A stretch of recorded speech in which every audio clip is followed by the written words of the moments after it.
Hello to all traders and welcome to our monthly engagement for the US non-farm payrolls. Today is Friday the 6th of March and we are expecting, of course, February's NFP data. It's going definitely to be an interesting one, considering, of course, the, let's say, collective, not collective as in one, but the repetitive, let's say, interest rate cuts from the RBA, the BOC, as well as the Fed emergency cut, on the back, of course, of the coronavirus. Now, before we start, I'd like to give you here my handles for the social media, Twitter as well as LinkedIn, which you can find me to follow daily updates as well as any analysis I'm posting on a daily basis. Going ahead, of course, requires that we read out to you the risk disclaimer because you always need to be cautious about how you trade. So I will go through this first, and then we'll be ready to go with the regular monthly slides to determine whether we're going to, not determine, let's say, to guesstimate whether the NFP is going to be positive or negative this month. Foreign exchange trading and investment in derivatives can be highly speculative and may result in losses as well as profits. Foreign exchange and derivatives trading is not suitable for many members of the public and only risk capital should be applied. This webinar is provided for information purposes only and no information contained herein constitutes a solicitation for the purpose of the purchase or sale of any commodity, security or investment, nor should it serve as the basis for any investment decision. Orbex Ltd does not guarantee the accuracy or completeness of any information or analysis supplied. I want to start, of course, as always, with the NFP preview, right? I'm going to check the analysts' expectations. So for this month, which is the 6th of March, so we'll be looking at February's data. The expectations are for 161,000, one second, let me get the pen quickly. 161,000 jobs. This is, of course, a much less number, a much smaller number than previous month, 225K. However, last month as well, the estimates or the analysts expected the very same number, right? We got an upbeat, of course, okay, from 225 to 161, from 161 to 225, sorry. This is like a divergence of 64K, and 64K, as you recall from previous NFP webinars we have done, it's considered as a very, very, very good number to trade. Obviously, this is a 64 to the upside, so it would be bullish opportunity for the dollar, right? We said that anything below 30K divergence usually doesn't make much difference in the markets, right? But it also depends on what other components weighing on the market, right, at the time of the report. Now, the data points to a stronger jobs report than economists anticipate, okay? But momentum, of course, will depend on the divergence between the forecast and the actual. We are still, if I'm not mistaken, near the average. It might be a little bit below, it might be a bit above, but if we take into consideration the previous, how many I will have, we've got 6 over here, right? If we take into consideration the 6 previous reports, we're barely looking at like having an average of 180 here or something, because as you can see, the last quarter's reports came near 130 average or so, and we had one of 145 in January, February 225. So the 161K is a reasonable number in my opinion.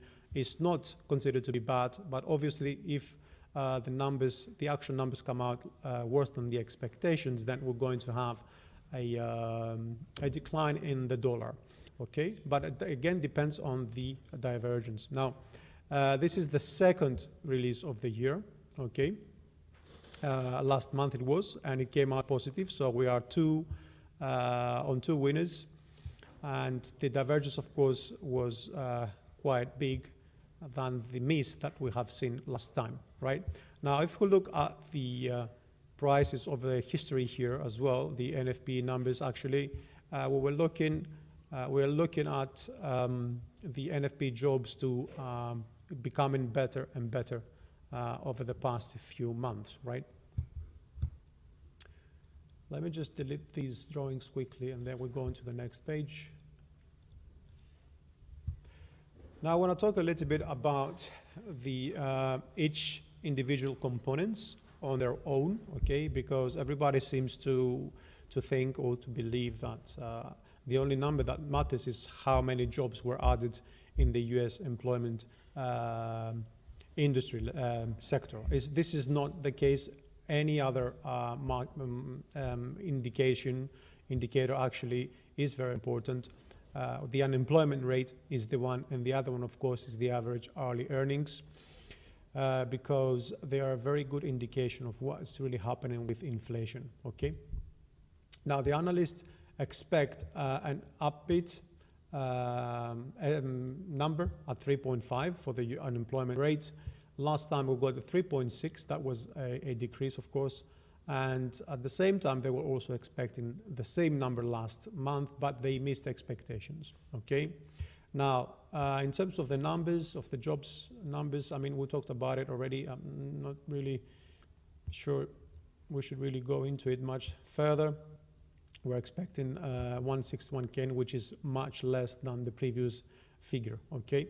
Now, hourly earnings, they seem to be gradually accelerating, okay? And the previous month was also upbeat, only by 10 basis points, but still this is better than the expectation and better than the previous, okay?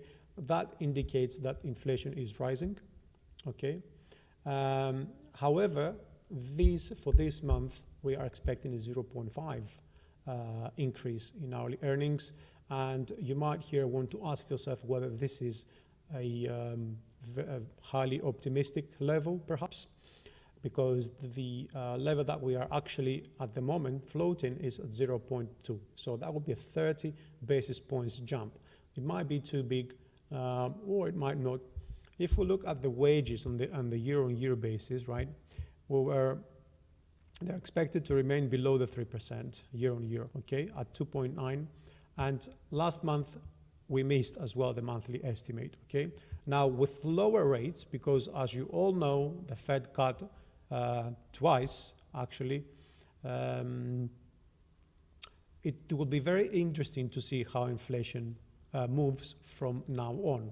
Now, the thing is that CPI inflation, as well, over the past few months has actually increased, right? We were last time sitting at 2.3%, okay, and we are now at 2.5%. But I want you to remember that the CPI inflation is not the inflation indicator that the Fed is looking to make decisions about monetary policy, right? It is the PCE that they are looking, and the PCE is still away from the 2% inflation target, right? It's at 1.7. However, it has also been increasing, and since December, it jumped up 20 basis points. Now, with this interest rate cut, it's likely to increase further, right?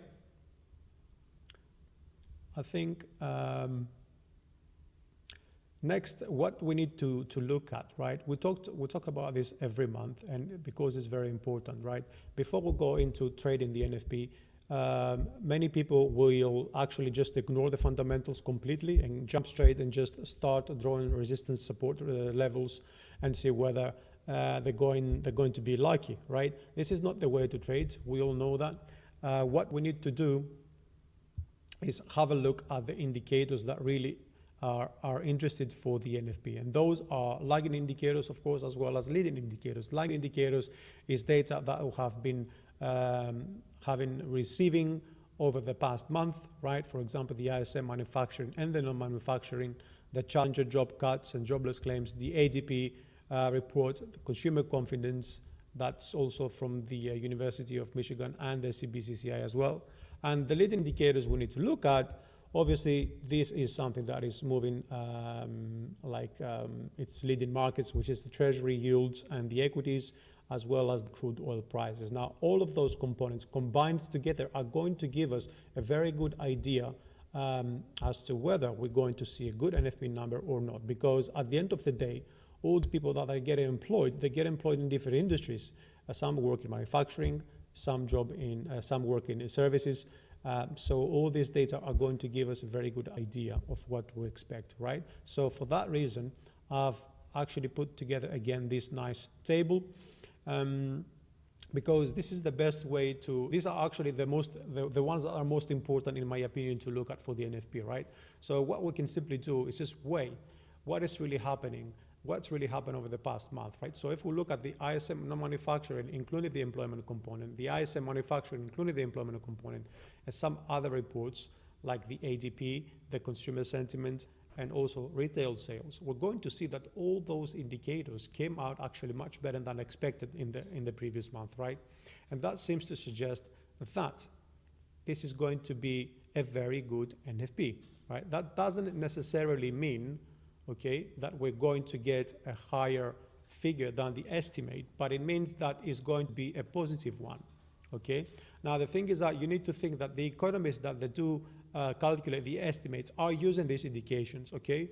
Obviously, they don't see the pros and the cons. It's a much more complex process to come up with a forecast, but this is how we get an idea of where we are actually pretty much standing. What is our view, right? From an economic perspective, of course, and then we can also look at the leading indicators and as well as other currency pairs to either support or go against our fundamental view, right? So without further ado, this table shows to me that we have 1, 2, 3, 4, 5, 6, 7 out of 10 fundamental indicators that they are showing they are pretty much positive, right? And only 3 of those are not positive. Now, there were fears that manufacturing will contract. It didn't, okay? We are standing at 50.1, which is a good indication again. Now, the most important, however, is the fact that on the leading indicators, we are actually down on the day, right? So treasury yields are down, equities are down, and crude oil is also down, okay? So we need to balance out here. The question is, can we? If we cannot balance out, it means that most likely we're going to have a result that is not going to affect the markets as much, right? Now, if leading indicators show me that they are negative and macros, lagging indicators show me that they are positive, I tend to think that the NFP is going to be miss expectations, right? But however, we cannot expect a very big divergence between the forecast and the actual estimate, right? Now, this is what this tells as a first with the first view, right? And the thing is now, what else we need to look at? Because we need to pick something to trade, right? We need to pick a pair. We need to consider two alternative cases here. The one case is the interest rate differentials, and the other case is how strong have the currencies actually have been trading for the day, okay? And always keeping in mind what also the macros leading in line are telling us. Now, I've put another table here together for you. We have the main central banks over here, and with the current interest rates, we see that the United States has actually gone down 50 basis points, Canada has gone down 25 basis points, and also Australia has gone down 25 points. Now, we actually see that at the moment, the highest yielding currency from an interest rate and yield differential perspective is the Canadian dollar, right? But the Canadian dollar has been battered. We've seen that happen in being case because it's the oil prices affecting it, okay, the coronavirus as well. And dollar card is moving up as we are actually speaking. So that doesn't really seem to be a good option for us, right? Now, the thing is that it can be a very good option when we look at the highest interest rates and the lowest interest rate. Now, at the moment, since we're trading US data, we really wanted to look at data that include the US dollar, right? So in case we are going to have a good NFP result, always we can trade the dollar against the Swiss franc, because the Swiss franc is at minus 75 interest rates, right? So we are at negative rates there. Now, in case we get a bad NFP, one would think that I can trade sell the dollar CAD, right? But since the CAD has been quite weak over the past few days, I would avoid that. I'll most likely go for QE, okay? But this is, of course, again, on the interest rate differential perspective. Now, the other perspective that we're going to look is, of course, the currency meter. How strong have other currencies been in the day? Okay, this is a chart from a few hours before. We see that the yen is quite strong today. Okay, we see that the Swiss franc is quite strong today. We see that Euro, Aussie, and Kiwi are strong, not as much as the yen and the Swiss franc. Now, the thing is that, and generally speaking, this is correct, right? We can always trade the euro dollar and the dollar yen during the NFP, okay? Always, because they're the most liquid, and if you expect to see some sort of support from a commission perspective there as well, it's best if you trade liquid assets rather than something that is not as liquid, because obviously you don't want to pay much spread when the NFP is on. Okay, so euro dollar, dollar yen, always the case.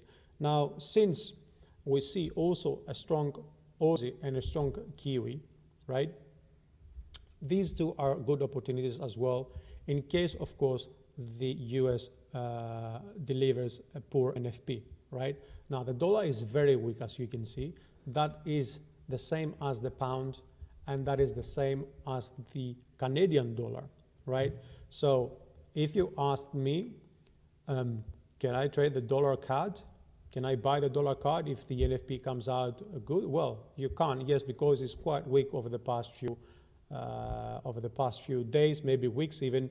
But keep in mind that because of interest rate differentials, right, this is not probably going to be a sustained move, right? So if you're trading NFP just for quick bucks, just for the hour or for the 2 hours, or even for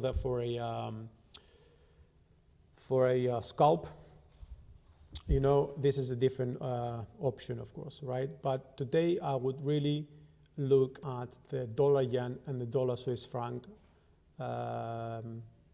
with a very good strong eye. Okay, so in case we get a poor NFP, we can definitely go for selling dollar yen and dollar Swiss franc. Okay.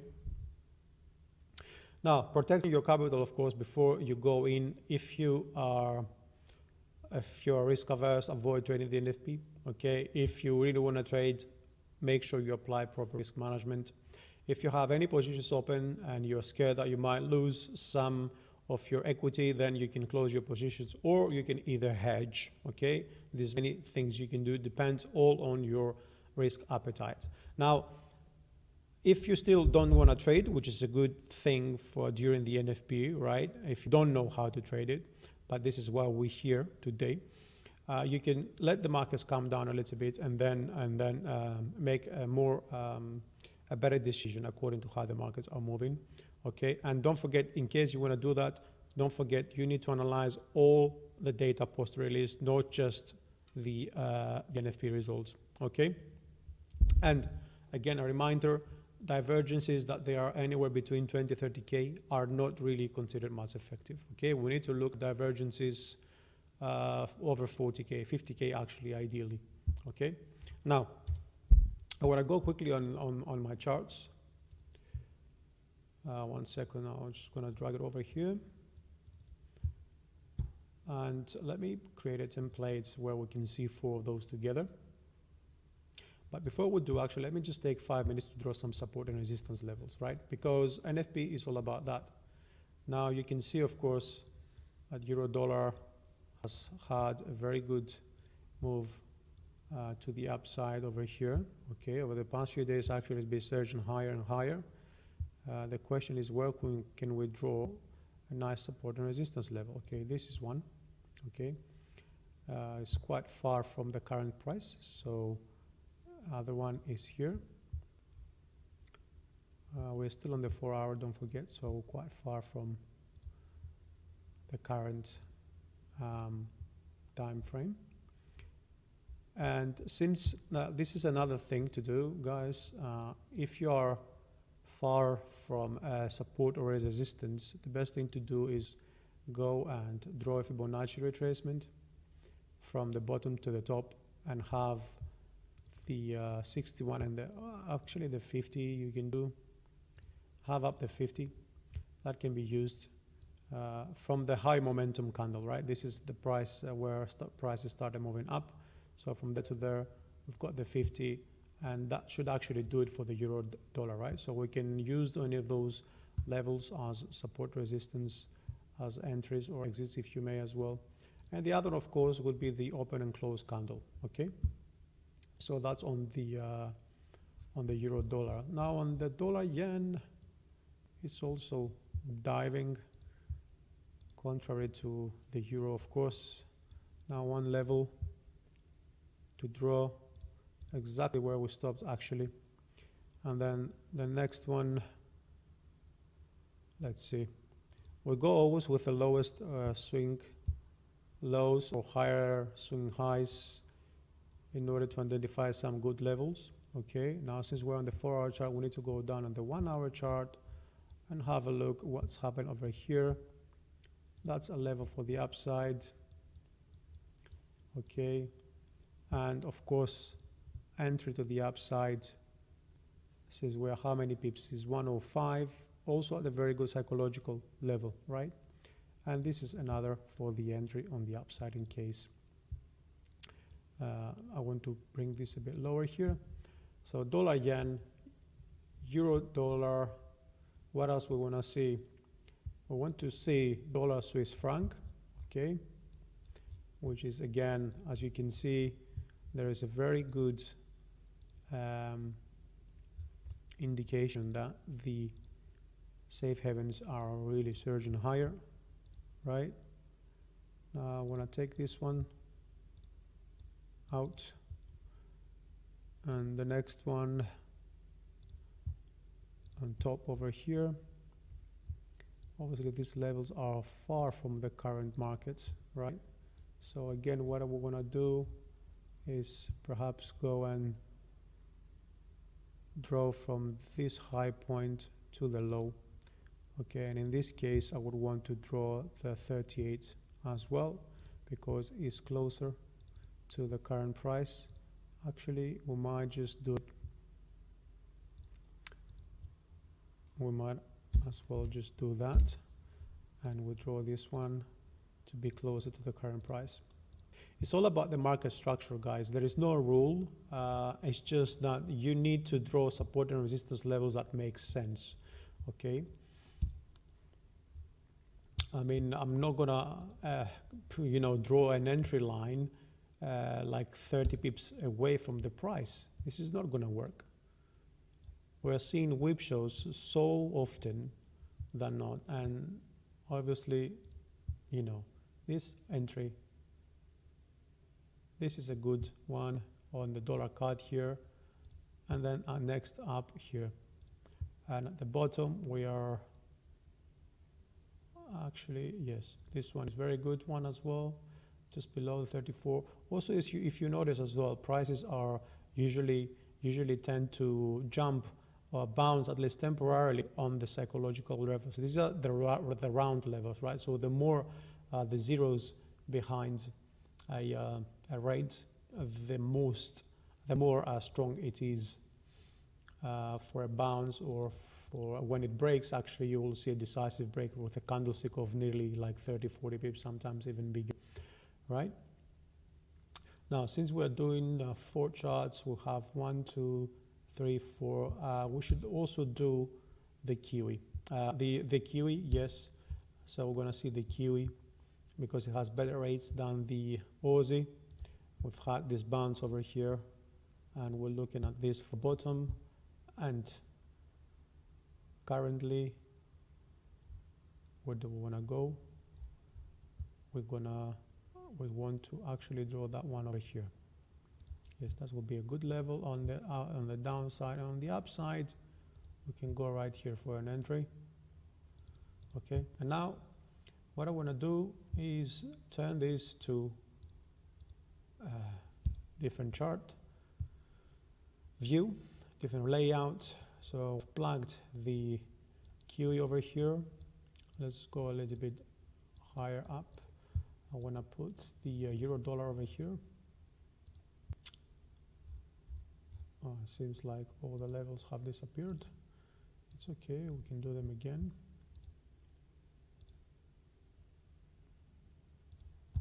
One will be over here.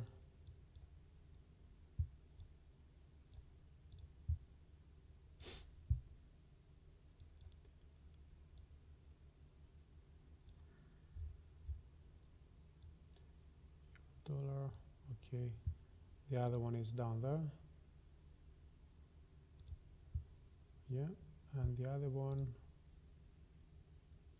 no, we've already done that. The other one is up here, right? Go back on the 1 hour, and that's pretty much it. Nothing more to do here on the euro dollar, unless if we want an entry up there a few pips away from the current price, right? Now on this one, let's go for, so we've done Kiwi, we do dollar yen.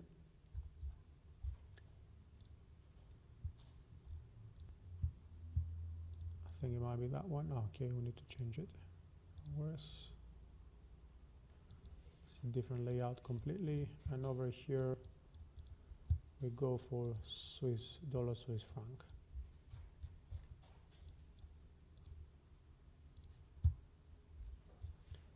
For some reason, levels keep disappearing. But it's okay, we can draw them quickly again. We still have 2 minutes left. Okay. So, that will be the upside. On the downside, we are 193.42, so we should be looking at anywhere just above the 93. 93.40, no, that's, yeah. This would be potential entry over here. And to the top, we're looking at these levels.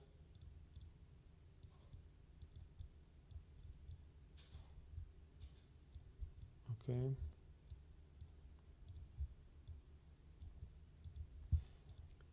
And let's see if we can quickly change that one as well. So this is dollar yen. Let's go on the 1 hour here on the Swiss franc. And dollar yen 1 hour. We've got 1 minute left. Already see some moves, obviously, as always.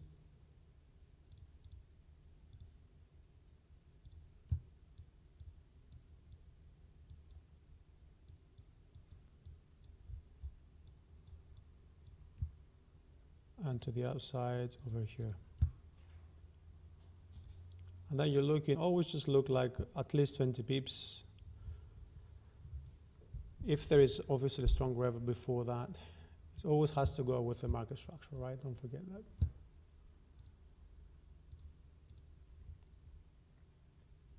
So let's see what the results will be like if we are any close with our macro and also technical perspective.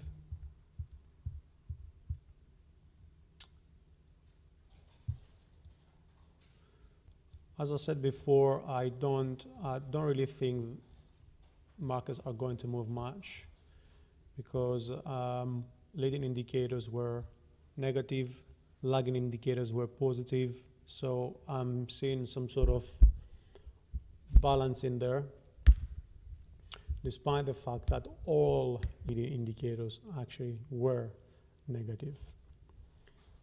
So I'm expecting to see prices moving either up or down, depending on the actual divergence. But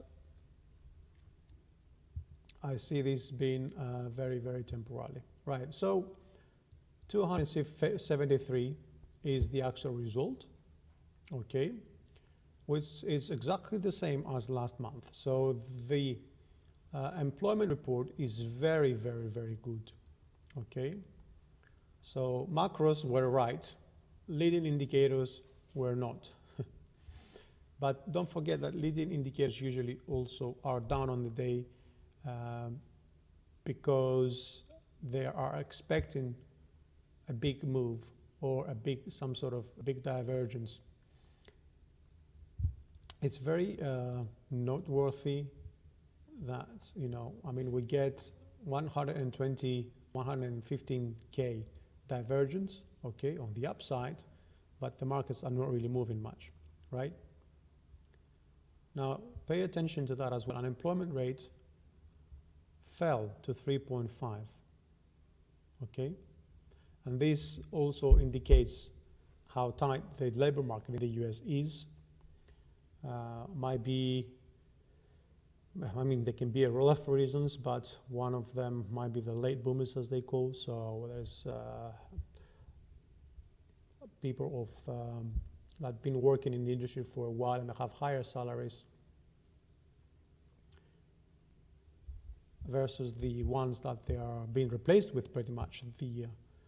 The late boomers, as they call, they have lower salaries on the entry jobs, of course, okay, and they are affecting the average hourly earnings. Might be the reason why the market is tight and the average earnings are not going as high as the analysts at least expect. So we've seen a massive decline on the US dollar over the past few days, right? And that is the main reason, in my opinion, that we're not seeing much of a move on the NFP, on the current NFP, okay? I mean, the ranges that we are moving are like, they're like a joke. I mean, we're not even looking at 20 pips or something over here. I mean, dollar yen moved, sorry, that is the Swiss, yes, dollar Swiss franc moved from a low of 93.37 to 93.64.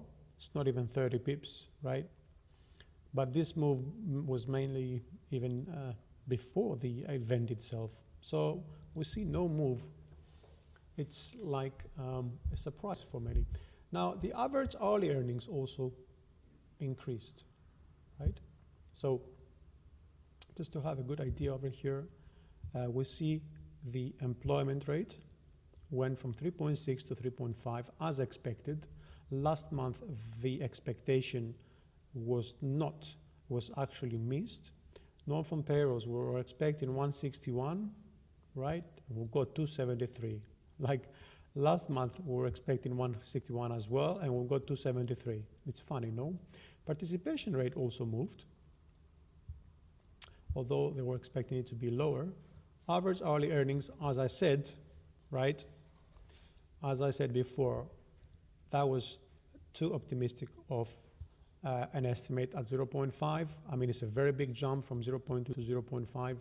I'm not sure what data they were looking there, but I was sure that the 0.3 would be most likely missed, the 0.5, sorry. So we had another 10 basis points jump over here, which is not bad. It actually takes the year-on-year earnings at 3%, okay, from 2.9. So we're going back to the 3 now, which is very good for year-on-year figures, okay? Now, I don't think there is anything else to look at here for the dollar. Now, if we go a little bit further up, we also see that the Canada actually had a very good report as well. The jobs increased nearly 5K, okay, which is very good in my opinion. Unemployment rate fell from 5.7 to 5.6, but don't forget that last time we saw this decreasing for 20 basis points. Participation rate is doing relatively good. But the surprise again is this. We have a divergence of 112,000 jobs over here, upbeat, right? But the dollar is not really moving. It didn't even get to the entry point on the euro, on the QE, right? It's just not moving at all.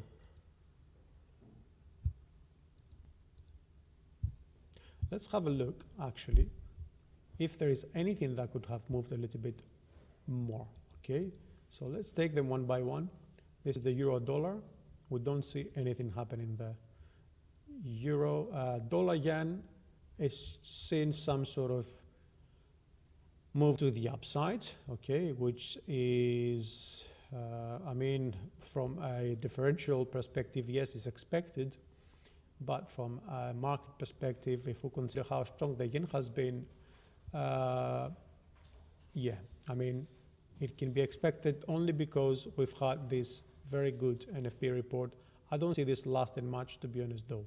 Okay, I don't.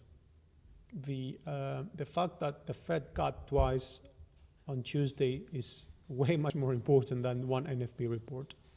Okay, and if we take also in consideration the fact that the US is really not reporting, or I mean, it might be the case that they didn't report because there's no cases, but they're not really reporting any increase in coronavirus cases. And everybody is fearing, everybody is scared that they suddenly, the cases are going to jump up like what happened in Italy, for example, and in Iran. Now, let's check the pound. The pound is not moving.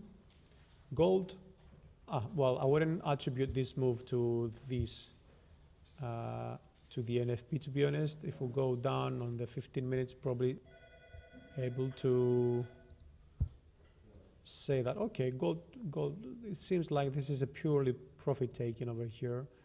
We had this 16, we reached a new high. Okay, and that is purely a profit taking, in my opinion. Okay, I don't think this is going to last either. Dollar Swiss franc, we've been looking over here, it doesn't move much either. Dollar CAD, you remember what we said about dollar CAD? We said that because we're expecting it, okay, we expect the Canadian dollar was very weak over here, right? So, as I said before, the interest rate differential perspective, when we look at that, actually, we need to look at not at the very short term when we trade, but maybe the medium and the longer term, okay? Because we're looking about interest rate differentials. Now, the strength meter matters a lot when we are looking at the NFP.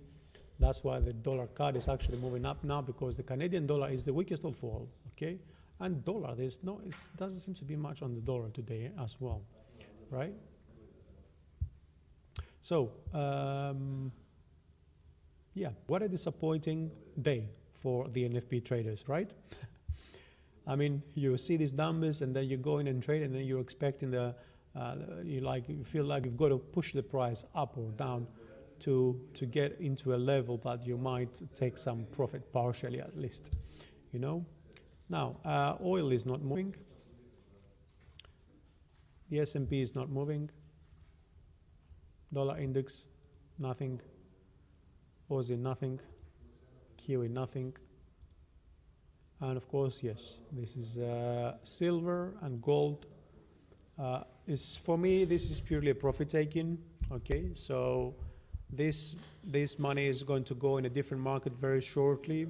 We don't know what one this is going to be, but this is usually the case, right? So if you see the gold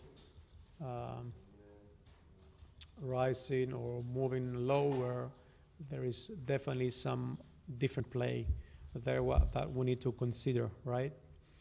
Because gold is used as hedge. Do not forget that.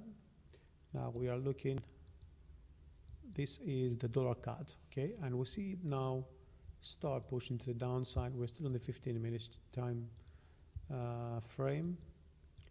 And This is the silver. Why don't we go back to gold? Okay. Now gold, this is purely profit taking because nothing else is moving. Okay, dollar CAD, let's go on euro dollar. It's not moving.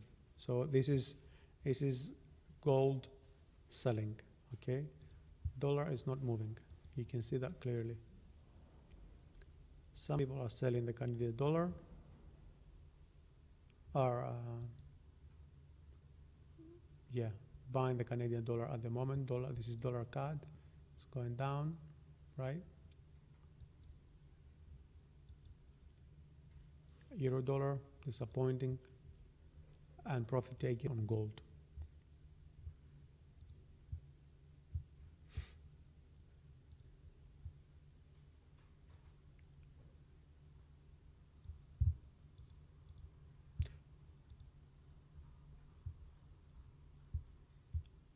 Let's see what's happening with the treasury yields.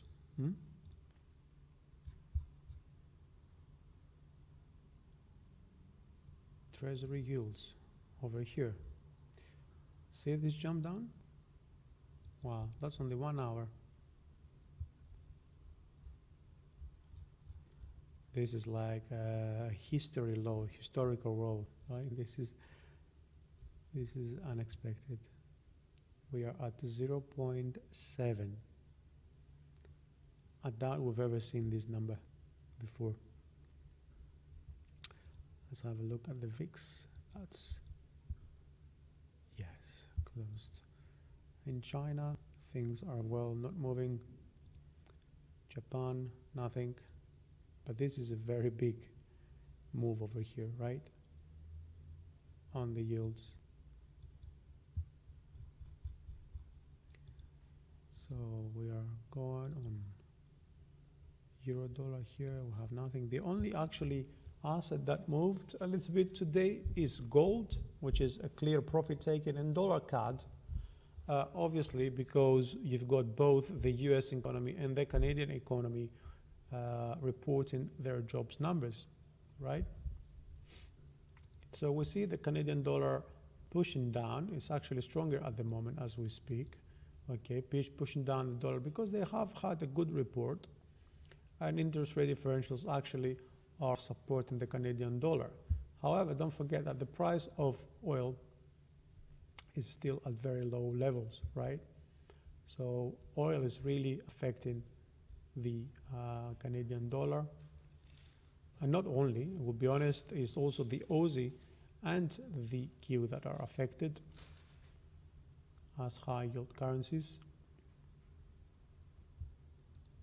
But I'll be honest, guys, this is probably the most quiet NFP that I've ever seen, but with a very huge divergence, either on the upside or downside, right? Doesn't really make a difference. We just don't see the markets move, okay? Now we'll have like 10 minutes left or so. So if you're, since we don't see, it's very quiet, so we don't see anything moving in the markets. If you have any questions, please feel free to ask. Anything related with the markets, of course. So here we're looking at euro dollar. Euro dollar is not moving, right? So it's nearly impossible for anyone to place a trade. So what I assume is going to happen, and what has been happening, is actually that the markets are staying away. Market participants and institutions actually are staying away because they're expecting for something else to happen, right? Have you ever seen an NFP like this? I haven't. Now, is this because the dollar is weak and is expected to weaken further? It could be the case. It could be the case because at the end of the day, if you know that in the medium term, the dollar is going to fall, it wouldn't make much sense to buy. However, they are institutions, so even for a pullback, I don't see any moves on dollar yen, for example, or dollar Swiss franc. You know, I'm just seeing some profit taking on gold. Now, it's the first week of the March. It's just rather surprising what is really happening today. So we've got Kiwi here. Let's change the Kiwi to dollar yen. Dollar yen just moved a tiny bit and it returned all the way back. Let's go on the 15 minutes. Have a better view of what happened, at least in the first 15 minutes. So dollar yen, there we go, price range. Over the past 15 minutes, it did 34 pips, okay? It went up 34, came back down for another 4 to 18, 19, right? So halfway through. Now the question is, where are we going from here? Well, to be honest, I wouldn't be going anywhere. I wouldn't be placing any trade at the moment. I want to see the markets taking a different turn now. It's also Friday, okay? It's the first Friday of the month. If the NFP didn't do anything, I really doubt if any other event, I mean not event, even speaking from the flow perspective, because it's the end of the week, we expect to see options expiring, many other contracts actually expiring as well. So end of week flows supposedly supposed to bring some more volumes into the play, right? And most likely looking at getting into some psychological levels, even bounce or through them. That's why I really think that potentially the euro dollar could go down to 113, okay? Or could go down to take out some profits over here. The dollar yen on the 15, where we're on, I mean, I don't really see that. Okay, we could go to 145, 105.50, very good round level. Or contrary, we could go down to the 105. But obviously this is hard to happen if we consider that the NFP was really positive. On gold, well, it's difficult to play gold with levels. It's a different story. But if we look here at here, let's go on dollar Swiss. Dollar Swiss. Let's turn this to the 15 minutes.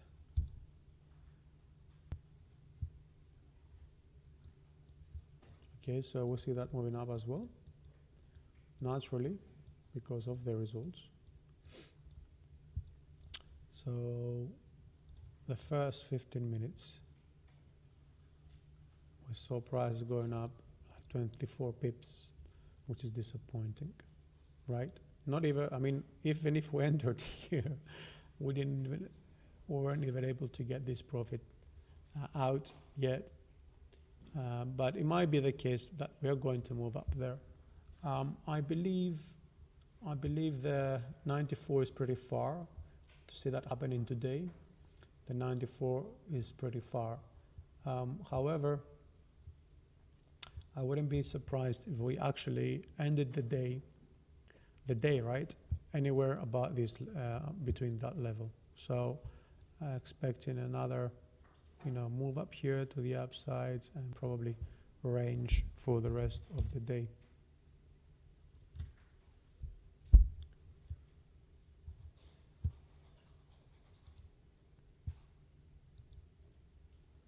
Euro dollar we saw, dollar yen we saw.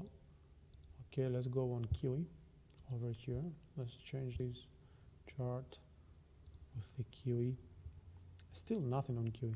It's very surprising.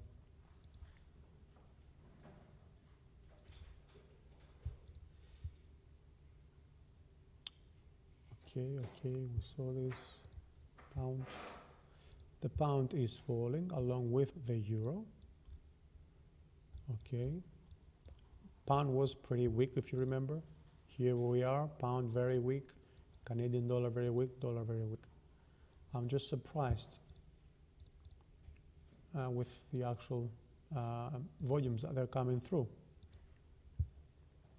So pound, we could look at this 120. Okay, we're around 130, so it might be a hard one for the pound actually to fall further, because we are trading on 129.90 at the moment. So we had a false break above the 130. That now seems to suggest that most likely we're going to stay around the 130 zone. Okay, it could be anywhere between 129.80 and 130.20, let's say, the 40 pips range, let's just call it. Now the thing is, that I don't really see much of a trade to take on. Now, of course, when the hour finishes, okay, I mean, with these volumes, we're not going to get much anyway, but this looks quite bearish, the pound, right? The euro dollar, we had a top over here. Now we are looking at a battlefield, okay, a battleground between bulls and bears. It's most likely going to end with a doji candle up here, okay?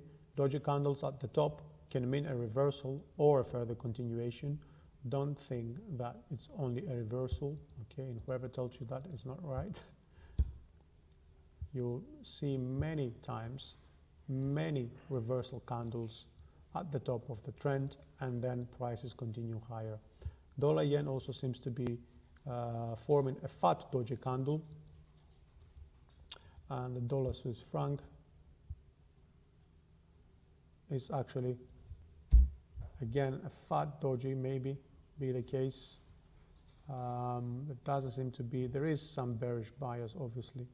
We've had this huge move since the beginning of the trade. Okay, don't forget. That's why we might actually being seeing at the moment this move over here, right? Because these intraday move to the downside on dollar Swiss franc, let's say, or dollar yen, was a move that started above the 94.50, okay? And now we are like 100 pips lower. We are at 93.50, okay?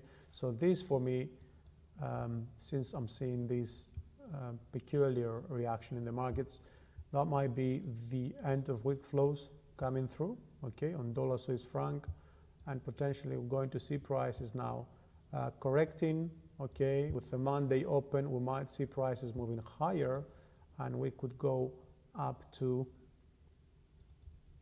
the 94, which is exactly the 50 Fibonacci retracement, and from there we could start looking for prices to potentially move lower, right? Now usually you will see, let me just do something here, 33 and 66. Usually you see markets moving in thirds. So we could see, for example, over here, right, I'm drawing this because this is the beginning of the previous swing, right? I'm going down to over the previous low, and I want to draw a Fibonacci for the 33, the 50, and the 66, right? Now usually prices will get a brief breather, let's say on the 33, move to the 50, even to the 66, okay? But once we break above that level, they're most likely looking to take out this, okay?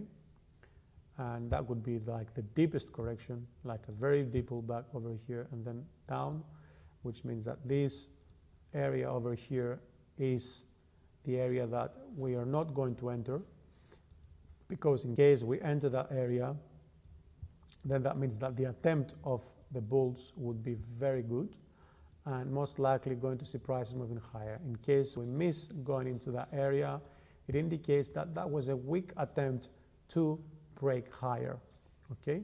Sometimes, of course, we'll also see false breaks, but this is a whole different, webinar actually to create for this, for false breaks only. So with that being said, I would Personally, I wouldn't place any trades today. It doesn't look like there is going to be much activity in the markets. Okay, if NFP didn't bring in any significant volumes in, then nothing else is going to. We probably had the end of week flows through in the morning session anyway, which means that from here on, any move that we see is going to be probably limited to either an upside or a downside, psychological, most likely level. Okay, so in case, of course, you decide to enter a trade, be cautious. Don't forget, it's also weekends. You're going to be charged if you leave trades overnight, and maybe you also want to avoid this gap. Okay, now when we go into the market on NFP, we're going to go in quickly and get out quickly, right? That seems that is not an option for the day. Okay, for that reason, I would stay out personally. So I don't see any questions. In case, of course, you have something for me, don't hesitate to connect on Twitter or LinkedIn, okay? And I will make time, of course, if you have any questions or anything that you would like to discuss.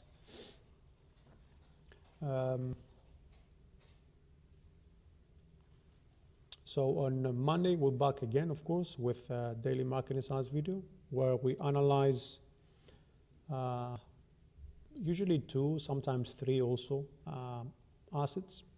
In this Monday's episode, we're going to see the indices, the S&P, the US index. I might also talk about the Dow Jones. We're going to analyze the markets with Elliott waves, of course, and we're going to provide you insights as to what I'm expecting, at least for the markets next week. Okay, so don't forget to also visit our blog, is where we'll cover all the topics, fundamentals and technicals, to help you improve your trading skills responsibly. So have a nice weekend all, and I will see you again on Monday.